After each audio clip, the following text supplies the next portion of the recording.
evil about you, because there's something inside of you that God wants to birth out of you. And until you go through that struggle and know what it is, amen, to persevere and have resilience, that thing cannot be birthed out of us. That's right. All right. So Jacob was living a life, and although he was prosperous, he was prospering as an unidentifiable being. What do you mean? I mean, his identity was compromised. Back when he stole his brother's birthright, his identity became compromised because he was living a life that was not initially designed for him.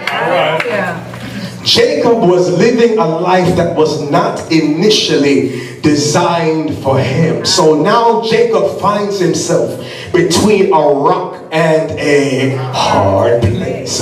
Because even though Jacob had received the promise of God, and he was promised that through him that he would be a great nation, he was still living a life of fear and anxiety. Amen. God can speak through us through dream and vision, but it can be so hard at times to make that step forward because we allow fear to control us. Amen. So God spoke to Jacob and said, I'm going to make you a great nation. But yet he was still living in fear many years ago.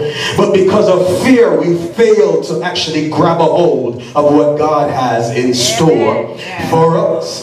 So Jacob found himself first wrestling in his mind, and then he finds himself wrestling with God. Because when you believe it or not, the fight first starts in your mind. This is where the fight starts. This is where the wrestling match starts.